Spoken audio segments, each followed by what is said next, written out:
I should state unequivocally that these had to be games that were delivered. I mean, we said that. Yes. We said that in our message. Yes. So you can't get mistaken because I Nope. said that going, okay, we have to create a rule. They have to be games that have been delivered. Not necessarily delivered to us. They have to have been delivered. We have to play them. They have to be delivered. Right? They couldn't have been Kickstarters that fumbled. Correct. So we couldn't pick games because the game hasn't delivered yet. Fair enough. I played the game. The game's fun. But the point is, I'm saying is the fact that what I'm saying is this is Chris from Deus Ex Machina, and I am with Dave from Rampant Wolf Games. And we're here to talk about the top 5 most disappointing Kickstarter games. So these very specifically, we had 2 ground rules. One, as we just said, the game had to be delivered. Correct. And 2, it was not required that we have backed that game. So if we played the game or acquired the game via some other means like eBay or retail, we didn't have to personally back the game. Correct. But it had to have been a game that would not have existed without I can't really say that. No, you can't. No, it had to be a game that began on Kickstarter. Fair enough. Because we know that the CMON games, Yes, they would have come out regardless. Yeah, fair enough. Because those are machines of industry. Mm-hmm. I don't have that one on my list, but it's safe to say these are Kickstarter games that started Kickstarter. Eventually, they hit retailers. Yeah. All right. This is going to go well. All right. Dave's on a winning streak. So, my number 5. Okay.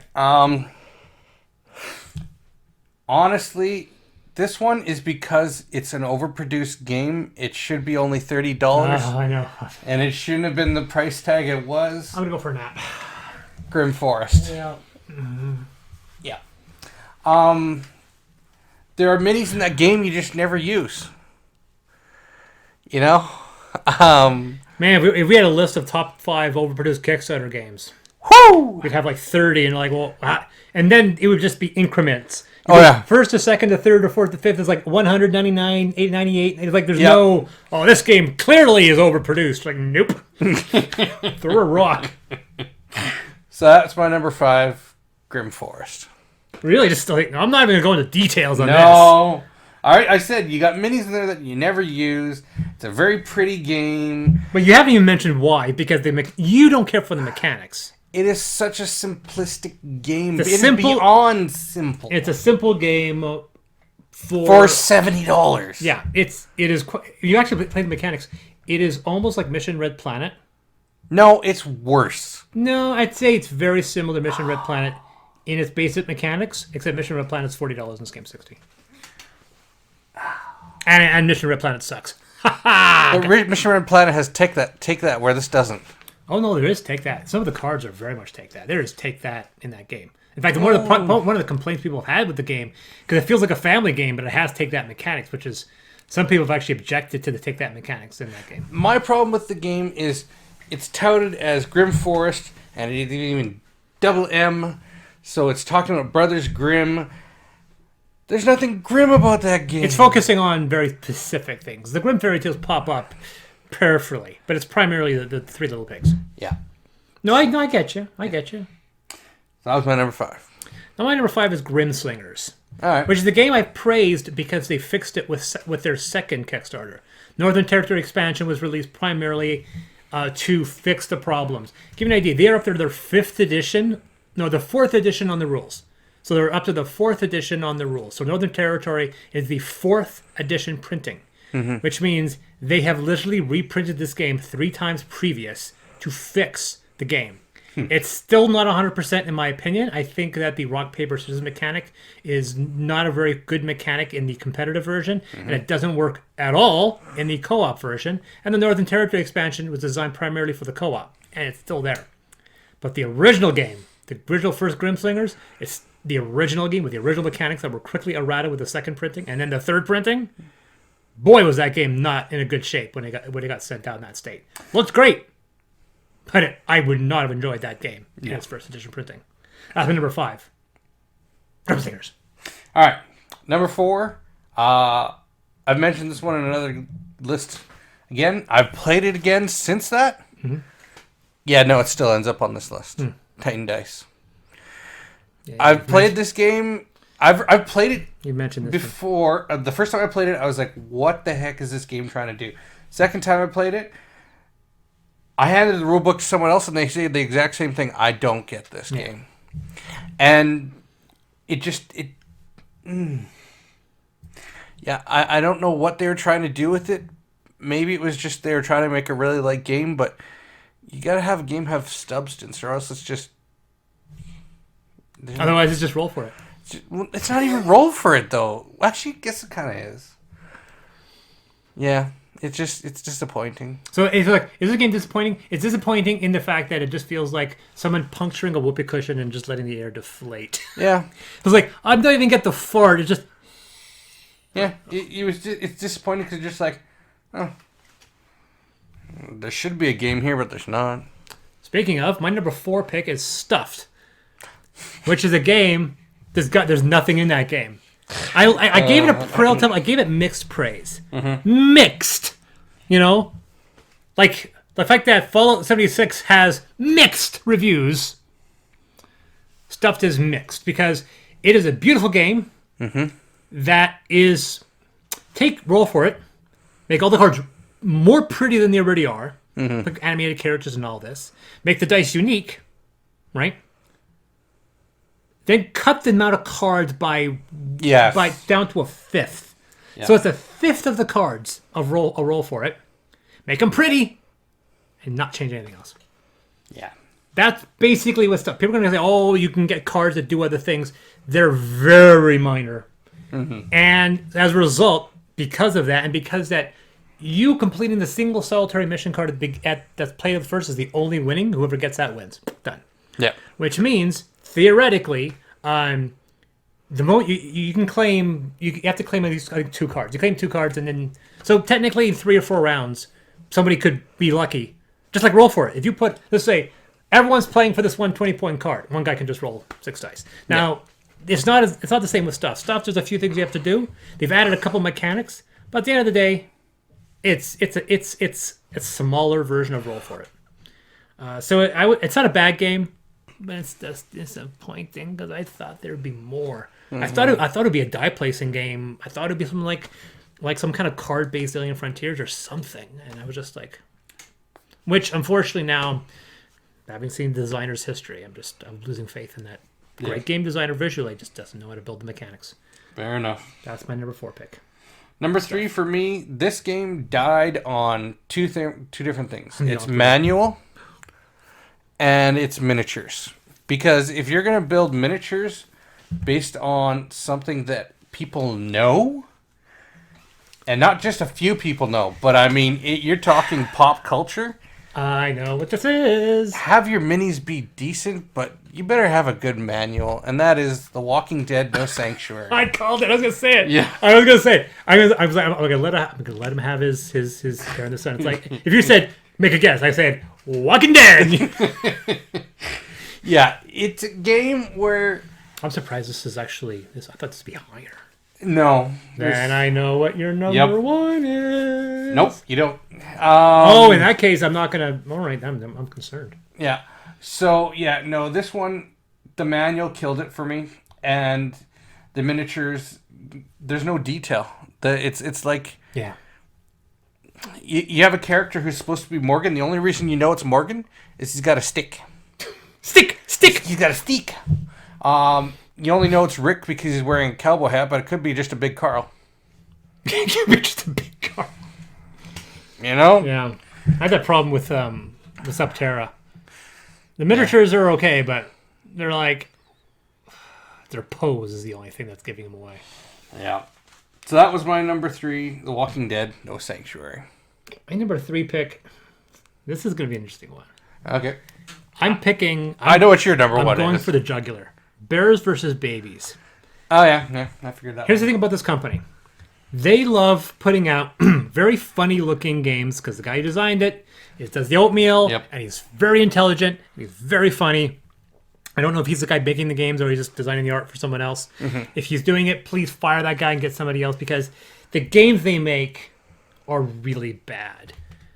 I mean, that's the thing. I backed Exploding Kittens. Mm-hmm. I backed Bears versus Babies. We play a couple games and you're like, that's it? Yeah, that's it. I'm like, of all of that for this? Yep. Like, it's a cheap game. Yeah. I mean, Exploding Kittens is like one of the most backed games, period. Yeah. Not for money earned, but by the number of backers. Yeah. At $20 a pop, it's like it had like 100, how many? 100,000 backers? Like just crazy. So, yeah.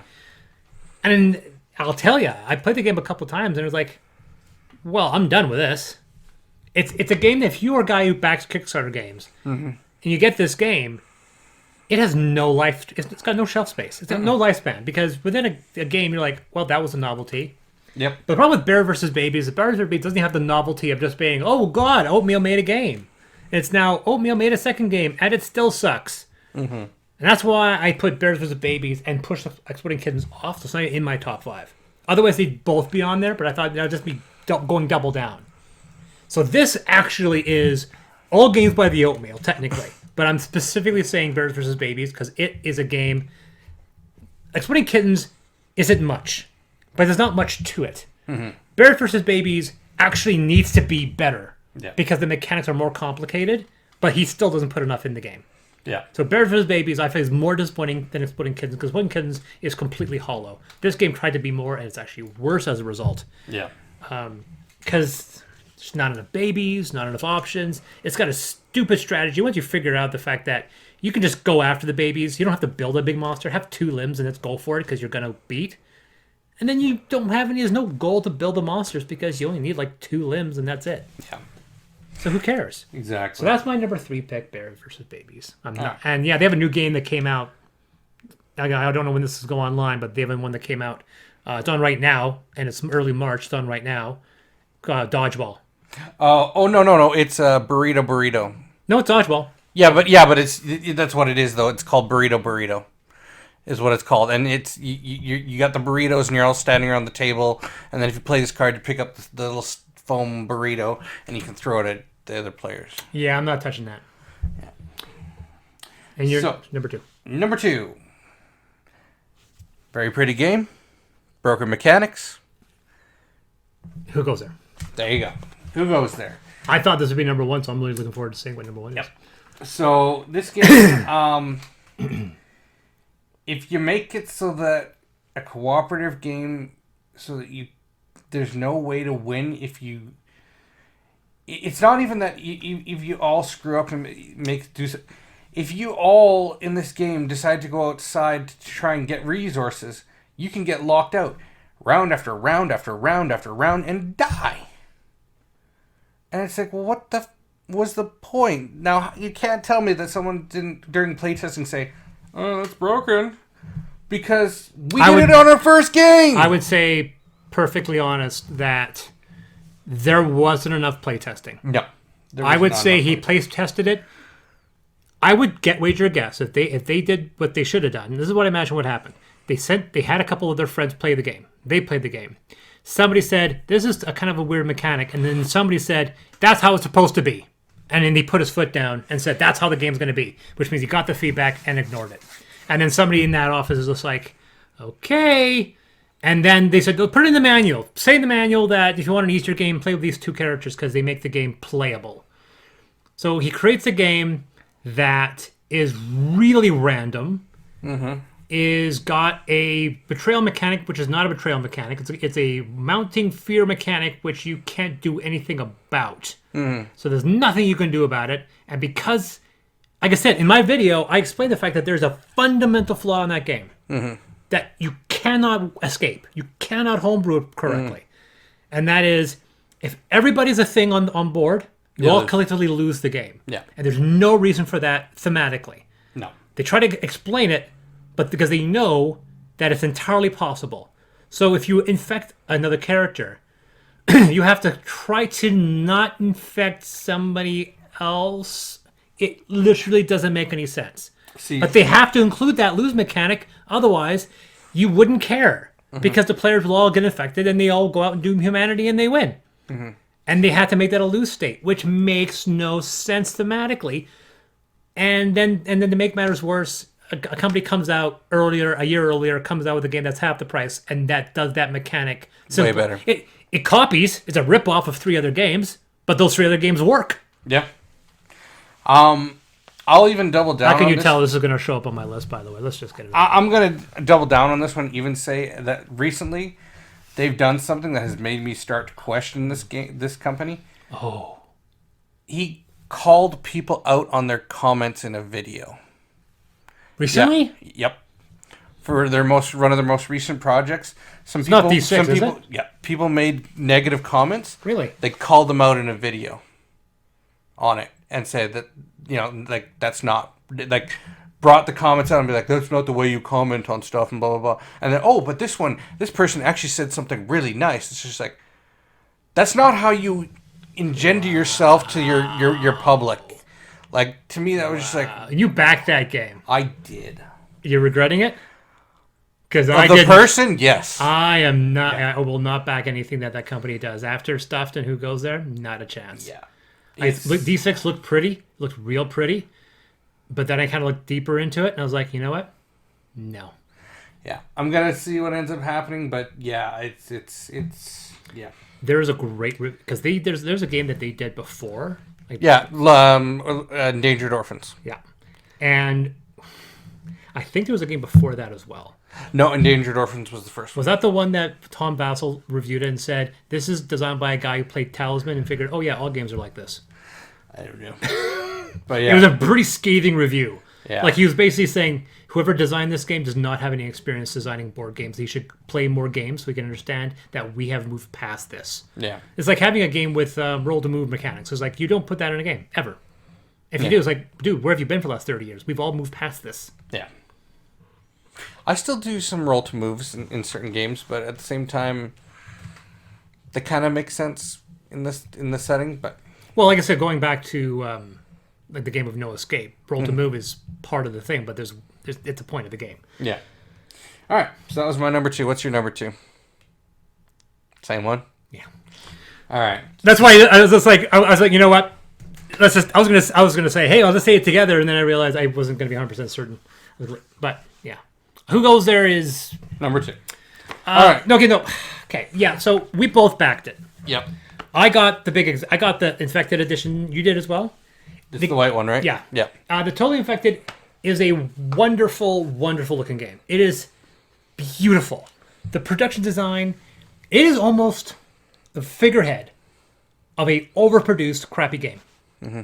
A game that's got amazing production quality and is just not well designed. You know how you brought up the coin thing one time in one of our other things? Yes. That's what they called out also in the other video the other day too. The fact that we didn't get our coins? No, the fact that people are complaining about the coin thing. About not getting coins? And the fact that there's a spot for the coin in the new game. Really? Yeah. Is that one going to have a coin? Yeah. Is it actually going to have a coin? Yeah. But still, it's just like, dude, like... You didn't deliver us the coin from the last game. But I paid. I know I paid for the coin for Stuffed. I paid for that coin in Stuffed, and I didn't get a coin. Yeah. So, yeah. Anyways, that's number 2. Let's move on to number 1. Let's just skip past it. Just skip past it. Yeah. All right.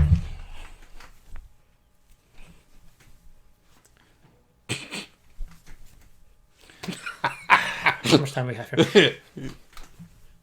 All right. Smash! This game barely kicked off Who Goes There. By the way, barely. Okay. Like it was. Yeah. Well, we've lost the audio on that, but we have the audio here. Fair enough. So suddenly the audio. We're all gonna scream now because we all lost my microphone. And my number 1 pick, Dark Souls, the board game. Yeah. I have an idea. Let's try to replicate the Dark Souls format. Hey, I have an idea. What's the one thing about Dark Souls everyone loves? How about the fact that you have to grind the game for 50 hours to do anything? Yes, that's what it is. I'm pretty sure it's the brutal difficulty, the dark theme, the gameplay mechanics. No, it's the fact that you have to grind the game for like 12 hours. That's what we got to recreate. So they made a board game that you've got to grind the same monsters for 4 hours. And so it's like, why would you do that? And what's better though is that they then went off and they made the card game, and the card game is exactly the same game where you have to grind. It's a better game because it's faster. So now the battles only take like 5-10 minutes, but you still got to do 10 or 12 of them.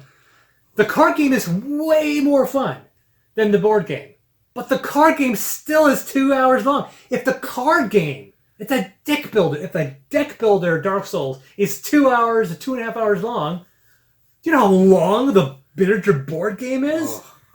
Yeah. You might as well play the video game. Yep.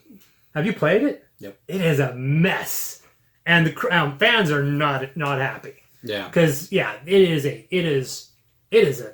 beautiful looking game made by people who just like, boy, did you guys take away the wrong thing. Mm-hmm. Yeah. All right. Have you played Dark Souls 4? No. I've looked at it, and then I walked away. It's a big game. Oh, yeah. It's huge. Yeah. It's weird, too, because the Dark Souls card game, like, it's a tiny box like this big. Yeah. And then the board game is just this. Yeah. I'm interested now. My number one is a game I like. But it's disappointing because of what they did. So this game funded in 2013, was supposed to deliver in 2014. We got our core sets in 2014, and they said, yeah, all the other stuff that was like promised during the Kickstarter, it's going to take 4 more years to get. And that's Shadows of Brimstone. Yeah. Oh, sorry, 3 years. My bad. And that's why it's disappointing. Yes. There's a pile of Shadows of Brimstone like right off camera. Yeah, that one. Which is weird. Like, I thought, like, is there something about Shadows of Brimstone he wants to tell us about? Apparently, yes. Yeah, it ended up... You love this game. I love this game, but I hate Flying Frog because of this one. I will still back their stuff. Yeah, I guess in definition. We said Kickstarter, disappointing Kickstarter, a game that delivered. We never said why it was disappointing. Yep. So I could have had a Kickstarter game that was good. Yep. But that's why. Yeah. I mean, in that case, I could have put Subterra on there because of some of the things they did after the campaign, but I wasn't even close to some of the problems. I was focusing mostly on the game itself. But yeah, you got me there. Yeah. Now, there's technically another game I have that would have been on this list, but it hasn't delivered yet. At least I don't have my copy. Tom's got his copy. Madara. Yes. Did you see the review? I did. Seems like it. He does. I didn't realize that was anime. So Shadows of Brimstone, just because they took so long. 4 years. You got it all though, eh? Yep. Yeah, and they finally came through. They did. But the reason they said that, because basically what ended up happening was they kept throwing more and more stretch goals into it. And there were so many, you knew that you wouldn't be able to deliver those. Well, yeah, and by the time they finished, they were just like, yeah, we overpromised. So the next ones, they were reserved on their stretch goals. Because the thing was, they threw so many minis at the first one. And it was just like, holy crap. And this isn't just like minis that come, these are sprued minis. So you have to build the miniatures. Oh, that's the reason why I got out of 40K. Yeah. So, but yes, that's my number one. Wow.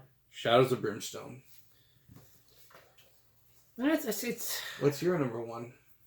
Or did you already say Dark Souls? Yeah, Dark Souls. Yeah. He was so obsessed and upset at your list.